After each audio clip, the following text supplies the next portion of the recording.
सत्संग से सोधी आवे, नहीं जीव 84 में जावे। सत्संग से सोधी आवे, नहीं जीव 84 में जावे। अब मेटो द्वेष और राग। और पुण्यात्मा, इस दास को जो परमात्मा ने मजदूरी दी है या अनमोल दे रखी है, और इस दास को उसी दिन से ये एहसास हो गया था कि परमात्मा ये शरीर भी तेरे काम आ जाए, इस टुकड़े टुकड़े भी मालिक आपके काम आ जाए, मेरी मिट्टी सफल हो जाएगी। तो इस दास ने जब से ज्ञान हुआ है उसी दिन से दिन और रात एक कर रखा है। अब आप देखते हो 13-14 घंटे पहले सत्संग करता हूँ, फिर आप जी से मिलता हूँ, और फिर और आश्रम की भी जो व्यवस्था करनी होती है आप जी के लिए वो भी करता है दास। और कितना 12 बजे 1 बजे जाकर सोने का समय मिलता है, फिर बखते उठ कर फिर। तो ऐसे ही जब से इस मार्ग का दास को एहसास हुआ है, प्राप्ति हुई, आदेश हुआ है, उसी दिन से ये बरसक प्रयत्न और ये परिश्रम दास का चल रहा है, और ये सफल हो गया प्रभु की कृपा से। तो इसलिए दास जरा से भी आलस नहीं करता कि परमात्मा फिर नाराज हो गया ना, फिर मेरे पिल्ला कुछ नहीं रहेगा। तो हर तरह हर मर्यादा में रहता हुआ, हर पॉइंटों से बचता हुआ परमात्मा के गुणगान करता हूँ। तो यहाँ ये ऐसा है कि पहली कला कक्षा से लेकर लास्ट तक ये नए सिरे नई पढ़ाई पढ़ानी, क्योंकि पहले ज्ञान से विपरीत है सारी, और इसमें मेहनत ज़्यादा करनी पड़ेगी दास ने, क्योंकि बार बार रह कर प्रमाण ना दिखाऊंगा तो कुछ भी पल्ला ना पड़े आपका ये 2 घंटे व्यर्थ जाएंगे, जिसको नए सिरे से नहीं बताया जाता। अब हम ब्रह्मा विष्णु महेश के ऊपर आश्रित हैं। अब थोड़ी सी झलक दिखाते हैं कि ब्रह्मा विष्णु महेश जी की क्या स्थिति है। अब देखिएगा देवी पुराण। अब ब्रह्मा विष्णु महेश जी की उत्पत्ति आपको दिखाते हैं। श्री ब्रह्मा विष्णु महेश जी का जन्म, इनके माता पिता कौन है, थोड़ा सा विस्तृत दिखाएंगे। और जो पुण्यात्मा पहली बार आए हैं या बार बार जो, क्योंकि ये ज्ञान एकदम समझ में नहीं आता, आप कम से कम भी 1 वर्ष तक लगातार सत्संग सुनोगे, जब आपकी बुद्धि विशाल बनेगी। और उसके लिए बार बार ये लेक्चर अर्थात ये सत्संग करने अति आवश्यक होगी। अब अभी तक हमें परमात्मा कबीर जी ने 600 वर्ष पहले कहा था कि धर्मदास ये जग बोराना माने विचलित है, और कोई न जाने पद निर्वाणा, मोक्ष मार्ग का किसी ने ज्ञान नहीं है। यही कारण मैं कथा पसारा, अब मैं तुमसे कहूँ यही कथा तुम जगजीव सुनाओ, सब जीवों का भरम नसाओ। अब मैं तुमसे कहूँ चिताई, इस तीनों देवताओं की उत्पत्ति भाई, ब्रह्मा विष्णु महेश की उत्पत्ति बताता हूँ। 600 वर्ष पहले परमात्मा ने ये शब्द वो बताए थे, और वो ज्ञान जो पुराणों में लिखा था वो अपनी सिंपल लैंग्वेज में बोला था। और क्या बताया था कि ज्ञानी सुने सो हृदय लगाई, मूर्ख सुने तो गम नहीं पाई। अब बुद्धिमान होगा वो तो समझेगा कि संत जो बता रहा सच्चाई है, और प्रमाण दिए जाएंगे साथ में आपको। और अनजान व्यक्ति जिसने भगवान चाहिए कोई ना, वो समझे कोई नहीं इस मार्ग ने, वो तो काल का ही जो है ना आहार बना रहेगा।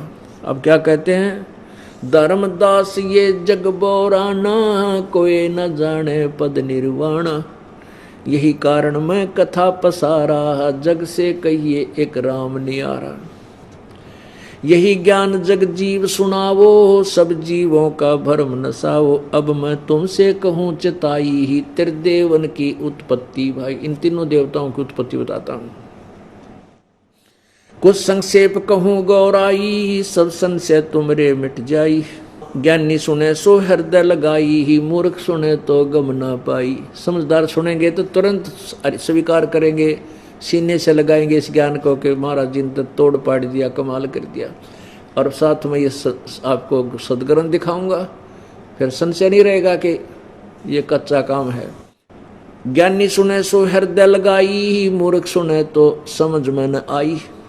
माँ अष्टंगी पिता निरंजन ये दम जारणु वंशन अंजन पहले कीन निरंजन राई पीछे से माया उपजाई। माया रूप देख अतिशोभा देव निरंजन तन मन लोभा काम देव धर्मराय सताए देवी को तुरंदर खाए। पेट से देवी करी पुकारा हे साहेब मेरा करो उभारा टेर सुनी तब ता हम आए अष्टंगी को बंद छुड़वायो। धर्मराय को हिकमत कीना नक्श रेखा से भग कर लीना। धर्मराय कीने भोग विलासा माया को रही तब आशा। तीन पुत्र अष्टंगी जाए ब्रह्मा विष्णु शिव नाम धराए। परमेश्वर बंदी छोड़ 600 साल पहले परमात्मा ये भगवान थे, भगवानों के भगवान थे कबीर जी। जिन पुराणों को हमारे ब्राह्मण गुरु और ऋषि नहीं समझ सके, इनमें के लिखा परमात्मा ने पहले ही बोल रखा अपनी सिंपल लैंग्वेज में। कहते हैं इन ब्रह्मा विष्णु महेश की मैं तीनों देवताओं की उत्पत्ति सुनाता हूं। अब मैं तुमसे कहूं चिताई तीन देवों की उत्पत्ति भाई। माँ अष्टंगी पिता निरंजन, इनकी माता दुर्गा है और पिता इनका ज्योति निरंजन युग काल है।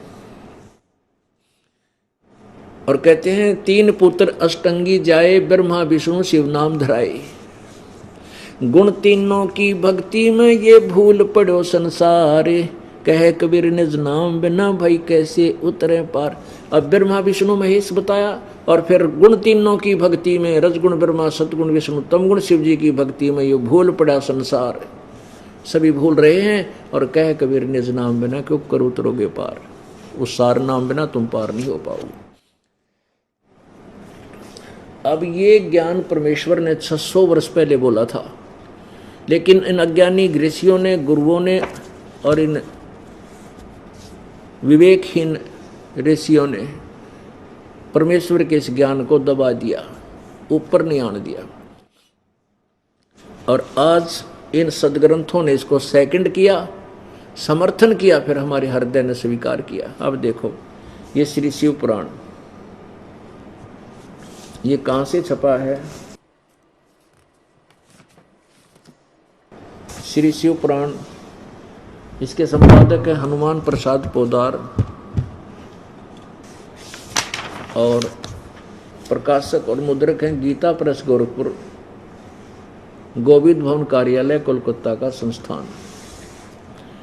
अब इसके रुद्र संहिता से हम प्रारंभ करेंगे। परमात्मा की वाणी अब कैसे किस प्रकार सिद्ध होती है अब देखिएगा। यह है रुद्र संहिता और प्रश्न नंबर 99। अब 98 से शुरू करते हैं। अपने पुत्र नारद की यह बात सुनकर लोक पितामह ब्रह्मा वहां इस प्रकार बोले। ब्रह्मा जी ने कहा,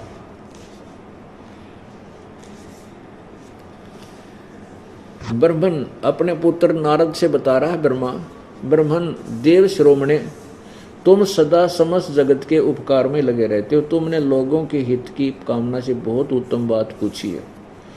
कि पूछा था कि सृष्टि की रचना किसने की, जिसमें समस्त चराचर जगत नष्ट हो गया था। सर्वत्र केवल अंधकार ही अंधकार था, न सूर्य दिखाई देता था न चंद्रमा। अन्य ग्रहों का और नक्षत्रों का भी पता नहीं था। न दिन होता था न रात।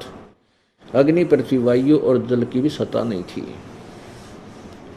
उस समय तत् सद ब्रह्म, अब तत् सद ब्रह्म माने वो सच्चा सत्पुरुष ब्रह्म, तत् सद ब्रह्म वह सत्पुरुष यानी सद ब्रह्म सच्चा भगवान। इस श्रुति से जो सत सुना जाता है वो एकमात्र वही शेष था। अब चलो 100 पृष्ठ पे 100 नंबर पे 100 पृष्ठ नंबर पे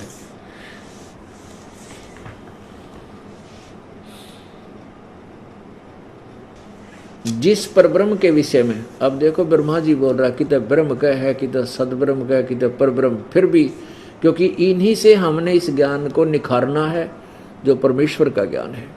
जिस परब्रह्म के विषय में ज्ञान और अज्ञान से पूर्ण उक्तियों द्वारा इस प्रकार विकल्प किया जाता है, उसने कुछ काल के बाद द्वितीय की इच्छा प्रकट की, उसके भीतर एक से अनेक होने के संकल्प उदित हुआ, तब उस निराकार परमात्मा ने अपनी लीला शक्ति से अपने लिए मूर्ति की कल्पना की। मूर्ति माने शरीर की, साकार शरीर की, जो मूर्ति रहित यानी शरीर रहित परब्रह्म है, उसी की मूर्ति, उसी की मूर्ति भगवान सदाशिव हैं। ब्रह्मा बोल रहा है। अर्वाचीन और प्राचीन विद्वान इन्हीं को ईश्वर कहते हैं। उस समय एकाकी रहकर स्वेच्छा अनुसार विहार करने वाले उन सदाशिव ने अपने विग्रह से स्वयं ही एक स्वरूप भूता शक्ति की सृष्टि की, जो उनके अपने श्रीअंग से कभी अलग होने वाली नहीं थी। अब देखो, उस पराशक्ति को प्रधान प्रकृति गुणवती माया बुद्धि तत्व की जननी और विकार रहित बताया गया है। वह शक्ति का अंबिका कही गई है, दुर्गा। उसी को प्रकृति सर्वेश्वरी त्रिदेव जननी, तीनों देवताओं की माँ, ब्रह्मा विष्णु महेश की माता जननी और नित्य और मूल कारण भी कहते हैं। सदाशिव द्वारा प्रकट की गई उस शक्ति की 8 भुजाएं हैं। रहे थे जगत गुरु तत्वदर्शी संत रामपाल जी महाराज जी के मंगल प्रवचन। अधिक जानकारी के लिए विजिट कीजिए हमारी वेबसाइट www.jagatgururampalji.org। संत रामपाल जी महाराज जी के शुभ आशीर्वाद से पूरे विश्व भर में 500 से भी ज्यादा नाम दीक्षा केंद्र हैं, जिन पर संत रामपाल जी महाराज जी द्वारा ऑनलाइन निशुल्क नाम दीक्षा दी जा रही है। अपने नजदीकी नाम दीक्षा केंद्र का पता करने के लिए संपर्क करें 8222880541।